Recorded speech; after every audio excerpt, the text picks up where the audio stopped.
After completing the schedule for her petitioners, which had been awkwardly drawn out using the seat of the small stool as a writing surface, Ludmilla came out to hand it over to the foreman in the yard. He subsequently started calling in the names on the list as their concerns were attended to in order. The last time she held court in the farming village, it was before the events of Facet County. The villagers were shocked and nervous over the fact that their baroness have come personally to attend to their petitions at all, and the fact that it was in what was a decidedly less than formal setting made Ludmilla feel that they were cringing away from her the entire time. All they could prepare was a sawed-off log to sit on where the light tower was to be built in the future, and Ludmilla had brushed it off before sitting down and going about her business. With the sun beaming overhead through the uncharacteristically warm spring day, Ludmilla thought that her interactions made her seem personable to the villagers despite their uncomfortable reactions. Amelia, however, discovered all of the splinters in her skirts when she returned home and flew into a panic about her image after what had felt suspiciously like a guilty confession over what she had done. Hopefully the stool here now would be acceptable. Well, probably not, but at least it wouldn't leave splinters to confess over. Today, each household sent a representative, most having the regular concerns she was used to addressing in her years of experience in managing a village. Immersed as she was in not only attending to their petitions, but trying to more concretely define what Smith Kovalev had described to her previously, the morning and early afternoon passed swiftly. Each audience actually lasted at least 20 minutes, however, while some were twice as long.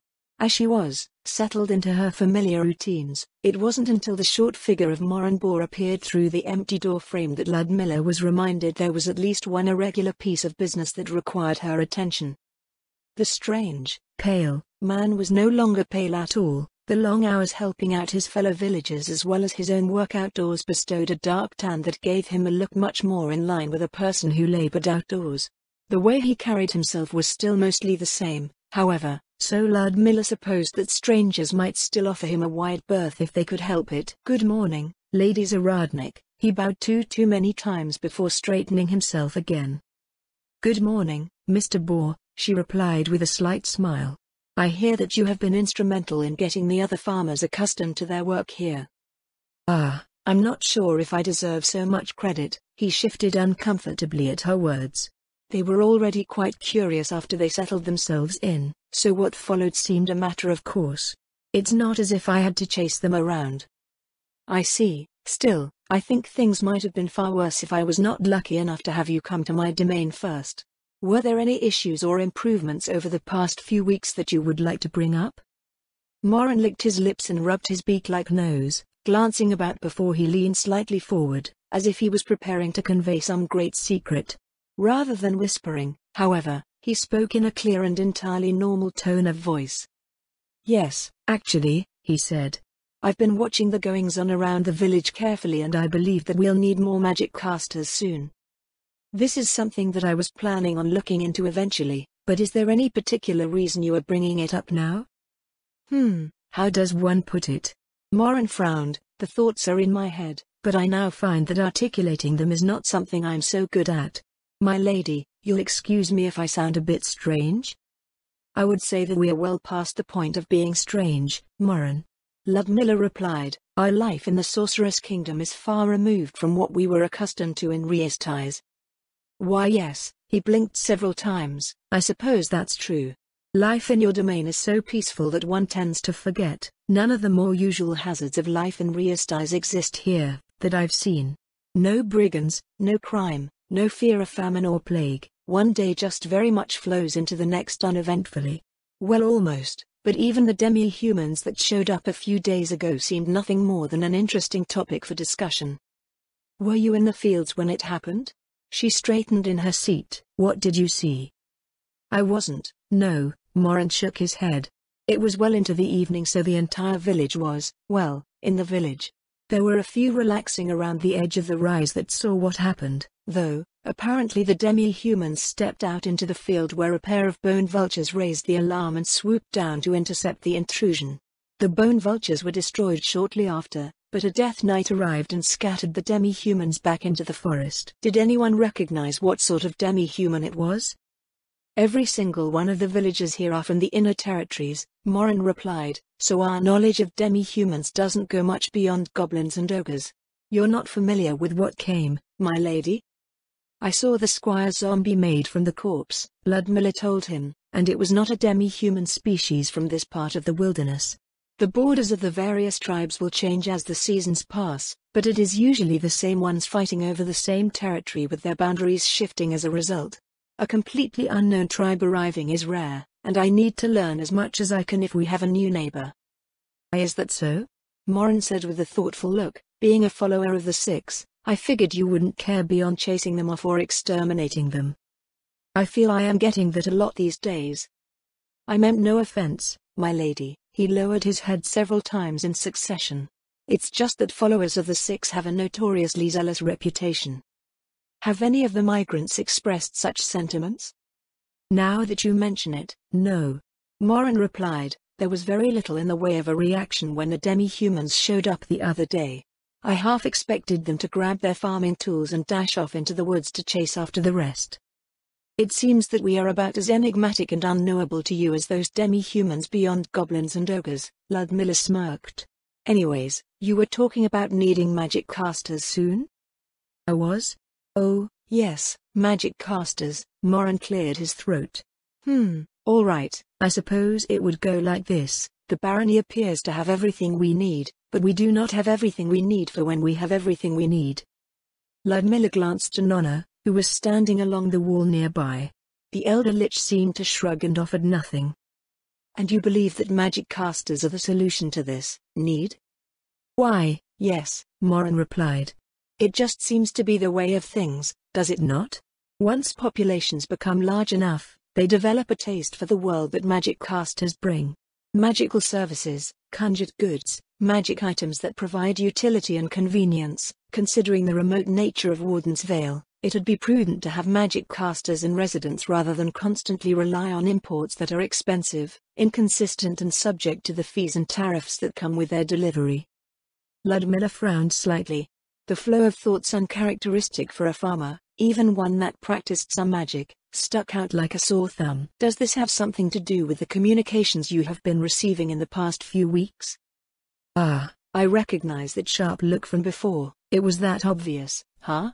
He sighed, his eyes darting around again before they met with hers. Truthfully, most of this proposal was formulated by several of my former associates. You mean the ones you spoke about from your younger days? The very same, Morin nodded. I haven't been in contact with them for nearly a decade.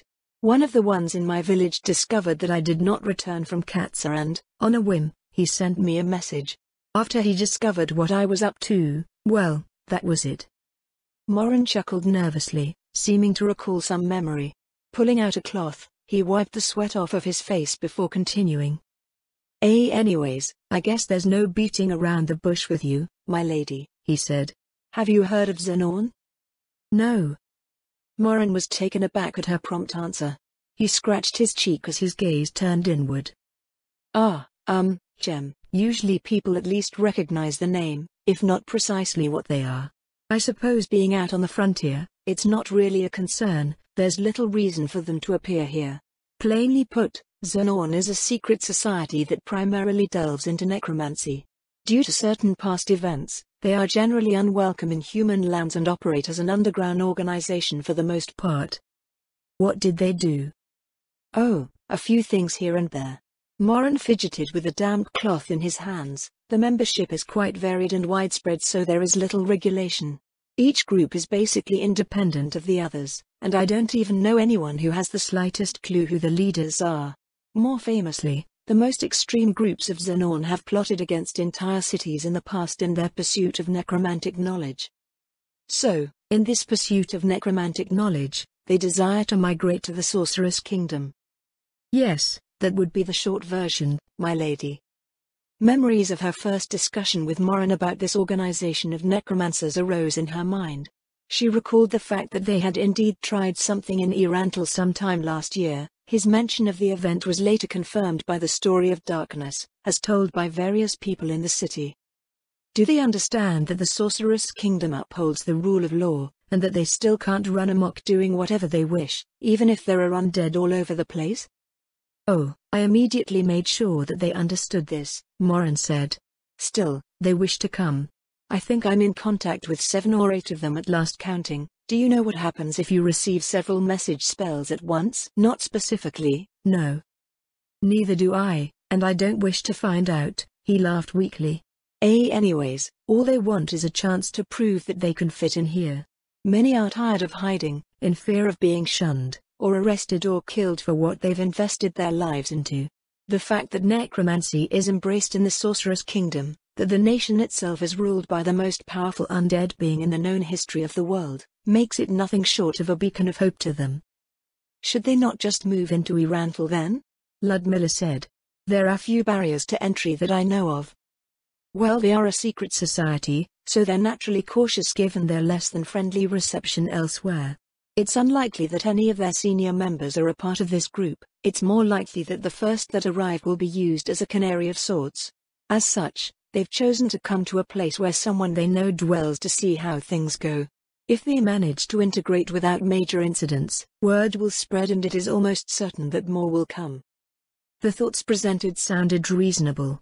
It also meant that this group of necromancers would be situated in a place far from the inner territories, where they could be observed at little risk to most of the duchy while their worth as productive members of society was weighed.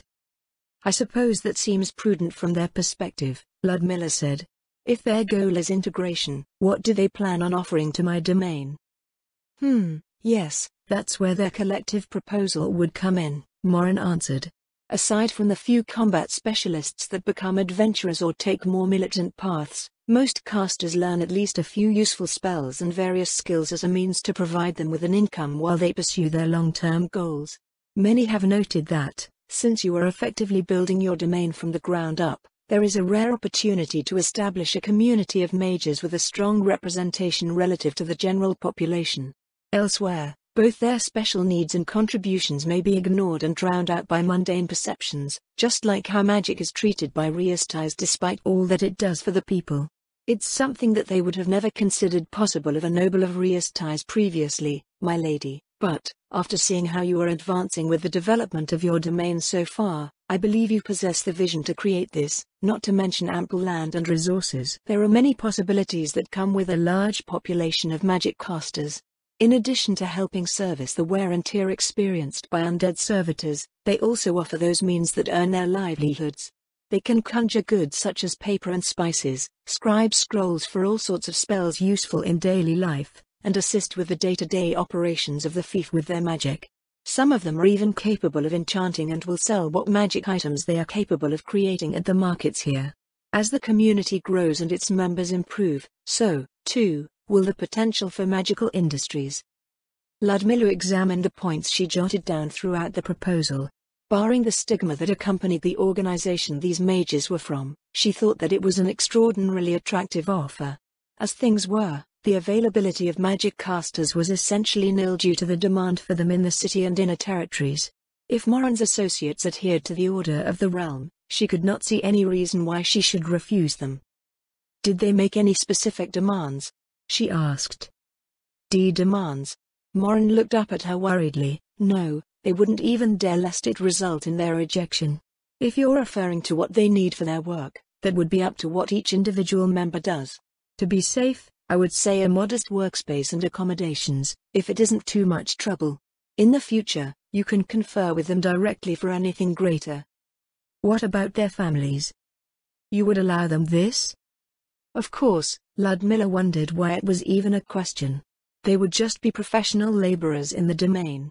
I do not understand why I would bar them from bringing their families with them if everyone else is permitted. That's right, isn't it? Then should I send word of your approval? You may tell them that I am deliberating on the matter, Ludmilla replied. I need to consult with my liege and ensure that there are no issues with their presence before anything else. It should still be roughly a month before the buildings of the first village are completed anyways, and any workspace won't be ready until the light tower is done.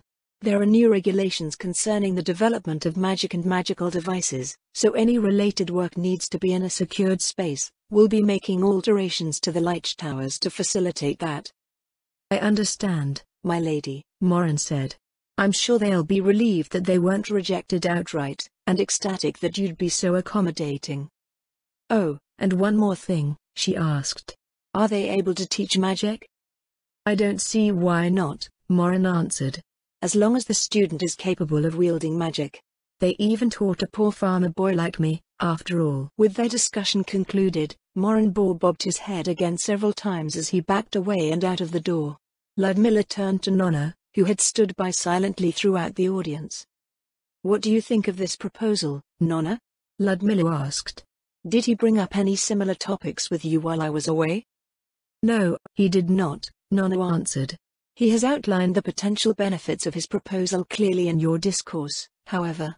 If these mages can be incorporated as productive members of the Sorceress Kingdom who abide by the regulations set forth for their work, I have not noted any apparent conflicts with current laws or policies. What about non-apparent conflicts? This organization's admitted history leaves me with a number of worries.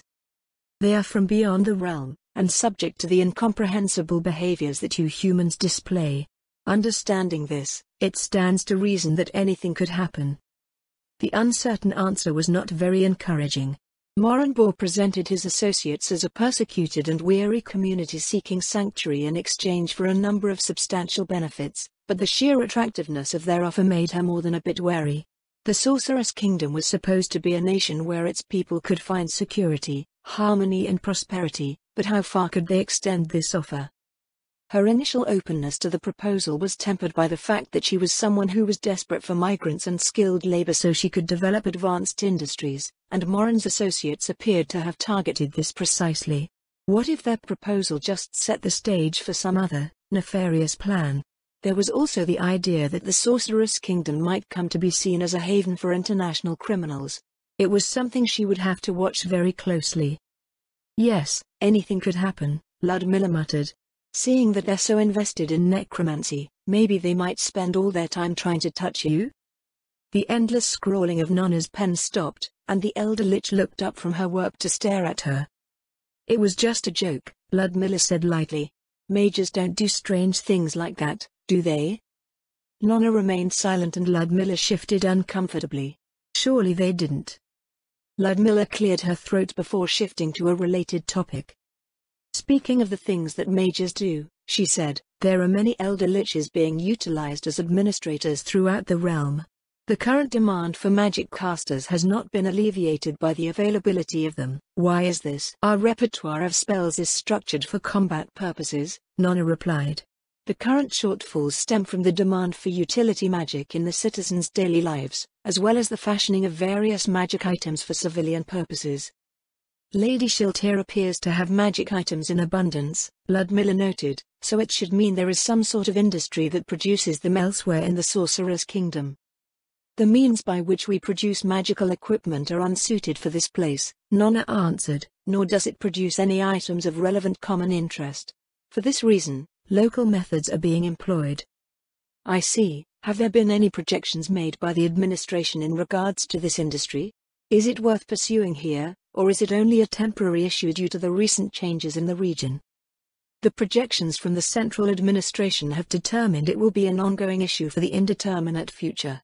The ratio of magic users in this duchy is disproportionately small, and associated industries will be suffering a prolonged shortage as a result. Imports of magic items from the Empire consist of nearly all of our new supply. Ludmilla breathed a sigh of relief. It was another industry she could promote in her domain, and the first real industry that could provide her with revenues not directly contingent on the goods produced by undead labor, provided that things worked as advertised. She had no idea what Morin's associates migrating to her domain meant in practical terms for magic item production, so it was something that would need to be explored in depth later. Standing up to collect her things scattered around the floor, she shouldered her bag again. The shadows had already started to lengthen, and Ludmilla needed to complete her tasks as quickly as possible so she could return to the manor and review the information on the aerial transportation network. I should get going, she told Nonna. The logging camp is next on my list. You may continue your work here, I cannot imagine anything you would be needed there for. Leaving Nonna to her work in the light tower, Ludmilla stepped out into the bright daylight. The foreman rose as soon as he spotted her coming out to speak to him. I believe I have addressed all of the household petitions here, she said. Were there any additional matters on your mind? Construction's been steady, he replied. Farmers haven't said anything and I haven't heard much else from anyone. Should be on track for feast day celebrations, wall and all. That is reassuring to hear, Ludmilla nodded. Speaking of feast day, is there anything you would like to see that we do not have here? I might be able to have it imported, if it is available. You do that? I mean, well, if it's for the feast, the food is great here, but water and tea are all we have for drink. Some sort of liquor would be grand, my lady. She should have seen that coming. It was customary for her father to import several casks for the village from the winter markets. Is there anything else? Don't really know, to be honest, the foreman replied. I'm from a place where people come by the roads, but here you bring in everything by ship. Normally we didn't have to ask, asking didn't matter, anyways, and nobles didn't think about it at all. The merchants and peddlers going around from place to place had it all figured out. Given the rundown state of the roads, relying on merchants over land was out of the question. Even if she fixed the bridge somehow, her domain was well out of the way of any well-traveled routes, and not populous enough for merchants to justify the detour. She would need to check over the cargo manifests from over the years to see if she could figure out what was needed. Well, we still have several more weeks until I finalize my orders for the feast day provisions, she told the foreman. I should be in the domain on a regular basis until the harvest needs to be delivered. Let the other tenants know that they have the opportunity to ask. Will do, my lady. He tipped his hat and nodded. You're headed out now, then? The logging camp is next. Once I am done there, I will be back through here to see how construction is progressing. With that, she turned away and left the village, walking back down the ramp leading to the main road. A pair of death knights, transporting a massive fur trunk between them, passed her in the opposite direction as she continued her way up the road to the northwest. They were followed by 3 carts, filled with bundles of branches, pulled by undead beasts. The logging camp was a makeshift collection of large, olive-colored, tents roughly 5 kilometers from the village. The large shelters had been woven out of fabric, extracted from the rushes from the marsh, which had then been weatherproofed. Due to the short distance from the village to the uncleared land, the camp was only recently set up, and would slowly be moved to follow their progress. Short piles of tree trunks, trimmed with branches, awaited transport near to the road, divided by the types of wood they would yield. The woodcutters felled more trees than the Death Knights could transport in the same time, but the backlog would be cleared away by the next morning while the laborers rested. 6 large iron golems were slated to arrive in 3 weeks, which would drastically speed up the process. After the farmland for the next village was cleared, Lord Mayor would arrive to shape the terraces and raise the foundation for the next farming outpost. A dry, rasping squawk turned her attention away from the nearing camp and she saw a bone vulture descending from the sky with a basket. Ludmilla reached up to receive it, and the bone vulture rose to circle far overhead. Her pace picked up in anticipation of the meal, and she arrived at the camp shortly after. The woodcutters were all out and, amidst the scent of fresh pine tar from the tents, she sat down on one of the long logs arranged around the central campfire. Lunch was a recipe from Terra that Amelia had picked up at some point. The sandwich was similar to what her housekeeper often packed for when she was out and about, but, as the ingredients went from the cultivated foods delivered to Irantal to the barony's foods that were harvested from the wild, it resulted in a markedly different meal. The vegetables were foraged from the forests and the marsh, the fillets of broiled trout from the river. The variety of sauces and spices from the city was also absent, so the sandwich relied entirely upon its main ingredients for flavor. She set into her meal, wondering when she could start training rangers to improve on the variety of foods available to the fief. Not only that, they needed to see to creating stockpiles of medicinal herbs. As the migrants were from the inland territories, it was no surprise that there were no rangers among them, so Ludmilla was the sole individual performing all the work that the residents of Warden's Vale had normally shared between them. Ambitions surrounding training rangers for the Sorceress Kingdom's armies aside, she needed them desperately for her own domain. Finishing her meal, Ludmilla rose and called down the bone vulture to carry the basket back to Amelia. There was a distant, telltale stomping of metal boots as a second pair of Death Knights came to retrieve another trunk from the piles nearby. A murmur of men's voices came from beyond the tents to the west, and they all froze as they entered the camp. Lady Zaradnik, the lead man said. We didn't realize you were here. How long? I just sat down for lunch, Ludmilla filled in as his voice trailed off. Roscoe, was it? Ah, yes, he bobbed his head. Lyndon, it is. Surprised you remembered, milady. Just your last name, to be honest, she smiled slightly. It comes from being a noble, I suppose. I had families hammered into me all the time by my parents. Family, yes. Family's what's important. There was a rustling from behind one of the tents, and the same girl Ludmilla had seen carrying the slime through the farming village padded out into the open. This time, she was holding a covered wicker basket that was nearly identical to the one that Ludmilla had just sent away. Time for lunch? Ludmilla asked as the girl handed the basket over to Lyndon. You got it, Lyndon replied, and he lifted the cover to hand out meals wrapped in cloth. This is my son, Nash. My daughter here is Yelena, milady. Yelena? Ludmilla took note of the out-of-place name between the three. Sounds strange, doesn't it? Lyndon patted his daughter's head. Actually, maybe not. Your name feels similar. My wife Yelka has the same eyes and hair, too. Ludmilla's gaze went between the family members as she studied them.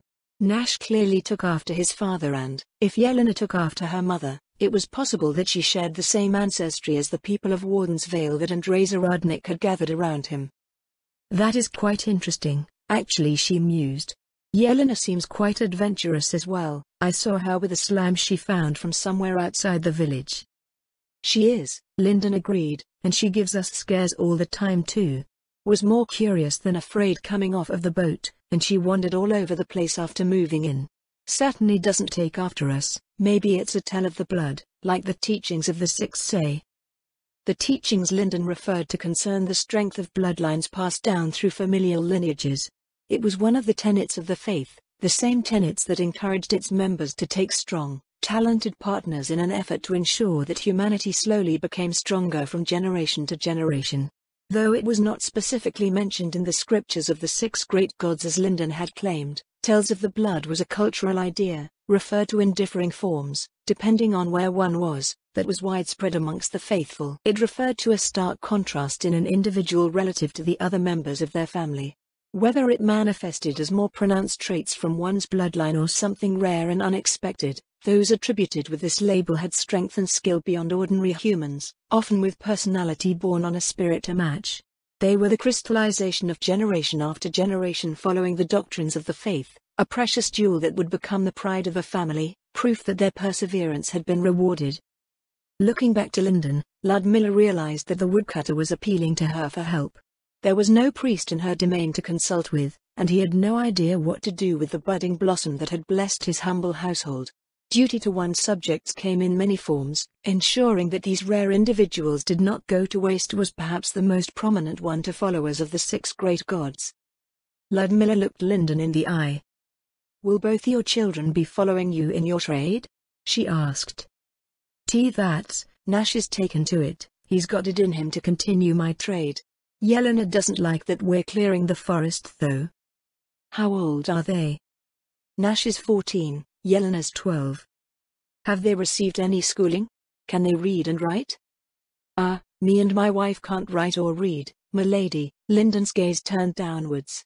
Kids can't either. No temple school where we came from. I see, Ludmilla said.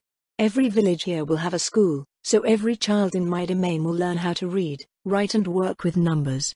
Perhaps all the adults that have come here will eventually as well. After the children have completed their basic education, they will either follow in their parents' trade, or move to the port to learn a new vocation under the people there. Schools, for everyone, milady? Lyndon looked up at her. My boy helps me here with work, and he's learning what he needs to. When will there be time for school? Well, ideally they'd start younger in their schooling, but, for the time being, you'll have to set aside mornings for them when lessons start. In a few weeks there will be additional labor coming from the capital, so you need not worry about falling behind. Is that so? Well, I'd be happy if they could learn. This whole place you have here, my lady, everything is so different from where we came from, so I really didn't know what to expect. How do you mean? Ludmilla was curious how her domain differed from the others in the eyes of a tenant. I'm no noble, so maybe I don't know much. Lyndon pulled up the cloth in his hands after finishing his meal, but if one word describes the feeling, it would be control. Ludmilla had an inkling that the people might feel that way from her conversation with Ostrich the previous day, but she never imagined that it might become a problem. Is this a good thing, she asked, or a bad thing? It's just how it is, I guess. Lyndon seemed to shrivel up from her scrutiny. Milady, I'm sorry milady. Maybe I said too much, you being so friendly and all. And not that I'm blaming you.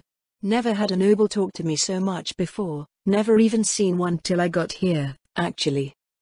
The tanned woodcutter wiped his forehead with the cloth, scattering crumbs across his face. He didn't move to brush them out of the furrows in his brow. I was just curious, Ludmilla said softly. With so many new migrants, I thought that maybe there are some things to consider beyond how I am accustomed to doing things. What did you mean by control? It's just the overall feeling, I guess, Lyndon said. Normally, lords don't leave their manors and towns to hold court in farming villages. Village chiefs and such deal with all that. Their retinues usually never leave them, either, and farming villages don't have militia. Merchants come and go to sell us what we need, otherwise, we're just given a free hand to do whatever. The Lord claims that the lands are his, but the only time it seems to matter is when he's raising a levy or when the tax collector comes with his escort. Here, it's pretty much the reverse. You don't even need to say anything, and without a single doubt everyone knows everything is yours. Ludmilla supposed that this would indeed be how a commoner saw things, especially in small, poor fiefs. While the borders of a domain were defined by lines on a map from a legal standpoint, the ability to exert control over one's domain relied almost entirely on a noble's capabilities. The ability to project martial power to keep the lands secure, the wealth to improve facilities and infrastructure, the administrative acumen that allowed one to firmly grasp what was going on in their own lands and what to do about it. All these were the purview of the noble that ruled their land. A poor domain could not maintain costs for extensive security or development, and talent in administration was not guaranteed between members of the aristocracy. A wealthy domain with a legacy of excellent administrators, such as that of House Corlin, could afford a well-funded militia and talented retinue to address all but the most serious of problems. The cycle of prosperity that they promoted resulted in a well-connected and secure fief in which the needs of its people were adequately addressed. A fief without these advantages would struggle to keep even the immediate area around their administrative centers secure. Problems like bandits, demi-humans and monsters would mount until adventurers could be afforded, if at all. Reistais had a minor stipend in place which acted as a subsidy to mitigate the costs incurred by adventurer teams, but it was insufficient for even low levels of security. If anything, it was a last, desperate measure to keep the lands from descending into ruin from those threats. The protection of the Sorceress Kingdom's armies encompasses the entirety of the duchy, Ludmilla said. The level of security enjoyed as a result of the undead forces here should be representative of all the lands now. Goods should flow more freely once we become attractive enough for merchants, but, for now, we are entirely reliant on the capacity of our river transport. While I do effectively have complete control over the flow of goods, it is entirely a practical consideration to ensure basic needs are met. The current tax rates are also due to similar considerations when it comes to development and investing in future growth. Didn't get most of that, but did you say taxes would change? We're clearing a lot of land right now, so it sure looks like we're pulling in a lot of timber, but we reach the end of this strip and that's it, right? Yes, that's why I have limited the number of woodcutters in the domain to the families that you are working with now. After we are done here, you will be selectively harvesting throughout the valley and setting up stands of trees to farm. This is the plan for the time being. Anyways, tax rates will be adjusted with the shifting prices of commodities, and once I get a better idea of what else we can produce here. Makes sense, I guess? Lyndon scratched his head, as long as we don't starve. Trust me, it is very hard to starve here. As for everything else, I hope that I have not been too stifling. By the way, I've heard something to the tune of the people being lost, directionless. Is that true? Maybe. Lyndon furrowed his brow. Things are so different here that you can't help but be lost when you arrive. After the new folks come to the farming village, though, I think it goes away pretty quick. They see what's going on around them, what their work means. Even after the village is done, The next village will be coming up. There'll be plenty to do for a long while yet. After that, I guess what you heard might be right. Everyone is so used to struggling to make it from season to season. Without that hounding you on, I don't know. We do not have everything we need for when we have everything we need. The statement in Moran Boar's strange proposal took on an entirely different meaning. When the struggle for immediate survival was no longer a motivator in the people's lives, what could she provide to fill that unexpectedly unwelcome void? You have my appreciation nonetheless, Ludmilla smiled. Perhaps after I have spoken to others and see how things go, I will figure something out. I guess that's why you're the lady, m'lady. Lyndon's children finished their meals well before the discussion ended, and they now looked bored and restless. After the woodcutter and his son left the collection of tents, Yelena peered up down the road to the village. The next pair of Death Knights should not be back for over an hour yet, Ludmilla told her. I am going to be inspecting the work here, would you like to come with me? From what Ludmilla had seen so far, Yelena appeared to be quite resourceful. Where most might consider it risky for a girl to travel alone on a road surrounded by fields of tall grain bordering the wilderness, Yelena had simply followed the Death Knights as they went back and forth delivering their cargo. As they had orders to defend the fief and its people, any opportunistic creatures that made an attempt to attack the girl would have to deal with two nation-destroying undead, which happened to specialize in defense, first. The girl looked up at her, dirty blonde hair whipping in the wind. After a moment, she nodded and they walked together up the road towards the slowly receding forest. The land around them had been cleared of trees and valuable materials, and it currently looked quite ugly. Elements of the undergrowth accustomed to shady, damp conditions lay drying under the open skies, turning the landscape into a bleached and desiccated-looking scar. Your father says that clearing the forest displeases you, Ludmilla said. Yelena nodded beside her wordlessly. Did you know that I dislike it, as well? Yelena slowed her pace to look up at Ludmilla again with a puzzled expression. My ancestor came to this vale, over 100 years ago. Ludmilla continued to scan their surroundings as they made their way. He fell in love with this place, and settled here with the hope that his descendants would grow and thrive surrounded by nature and all of its blessings. Everyone that grows up in the vale loves it for what it is, including me. Then why are they cutting down all the trees? Yelena finally spoke. You're the noble, that means you're in charge, right? That is correct, Ludmilla replied. This is my domain, and I ordered the strip of land here cleared all the way to the other end of the vale, even though I dislike the feeling that it gives me. It is probably the same feeling that you have. This feels terrible. Why would you do something that makes you feel so bad? Because my domain needs to be strong enough to support itself. It may look like a lot of the trees are being cleared away, but, in reality, it is not even a tenth of Warden's Vale.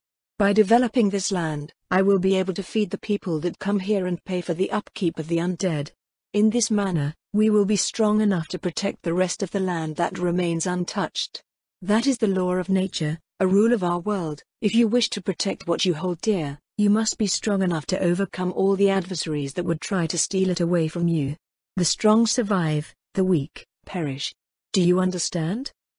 Ludmilla remained silent as Yelena seemed to consider her words. They reached the tree line, where the remains of the old road disappeared into the dense forest that had overgrown it in generations past. Heading west a safe distance away from the trees, she slowed her pace as Yelena picked her way through the rough terrain. I think so, she finally replied.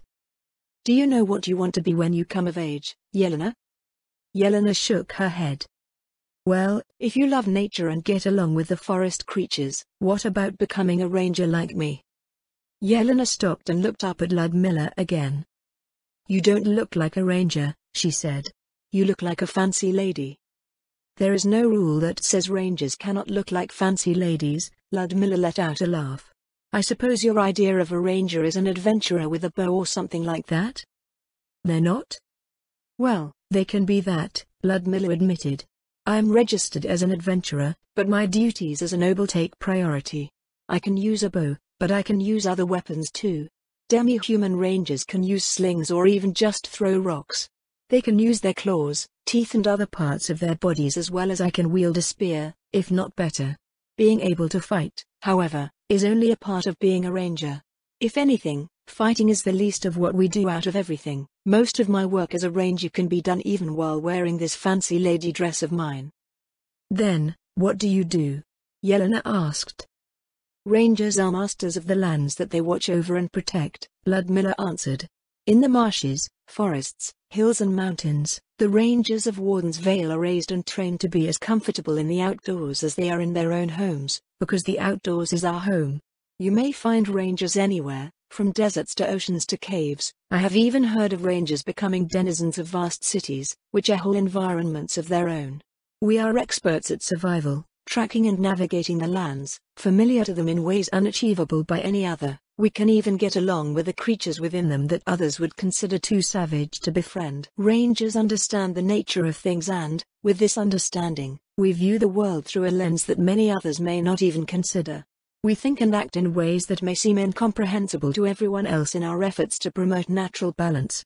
Do you think this sounds like you? Does it sound like something you would like to do?" Yelena nodded quietly, and Ludmilla smiled warmly. "Well, it just so happens that rangers are in demand here," she said. "Once you have finished with your schooling, I will train you myself. How does that sound?" "Will my mom and dad let me?"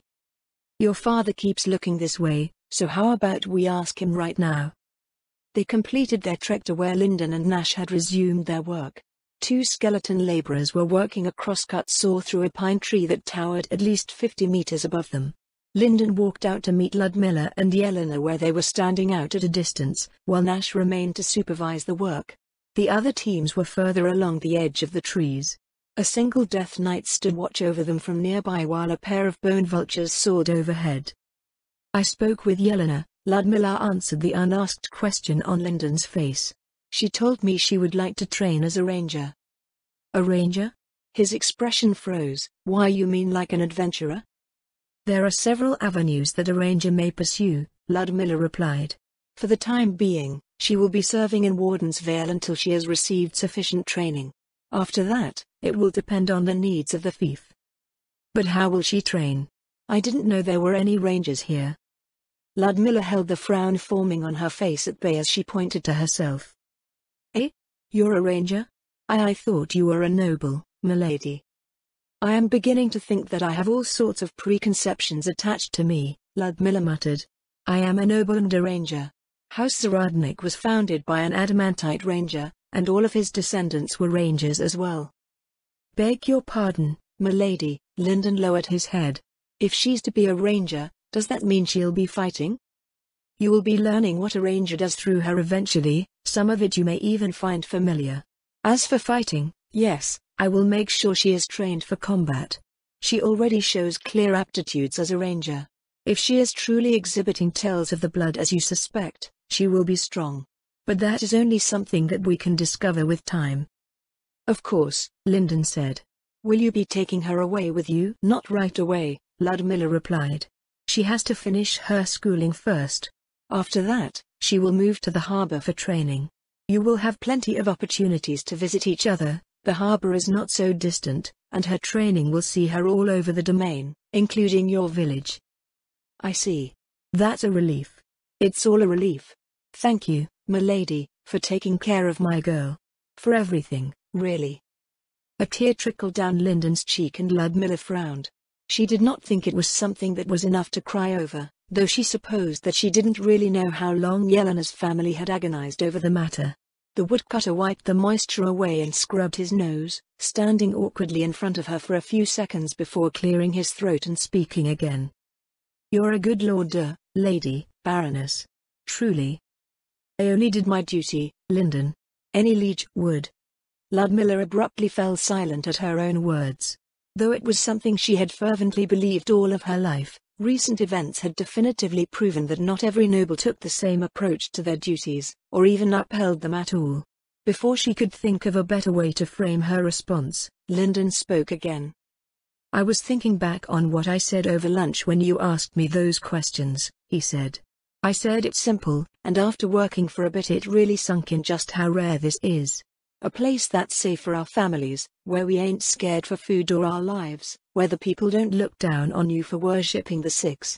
Before living here, there was only one place I knew that was like this, and that was Corlin Barony.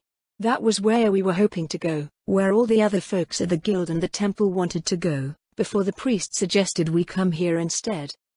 That should gradually become the norm, I think, Ludmilla replied. As I said, the armies of the Sorceress Kingdom see to the security of the realm now.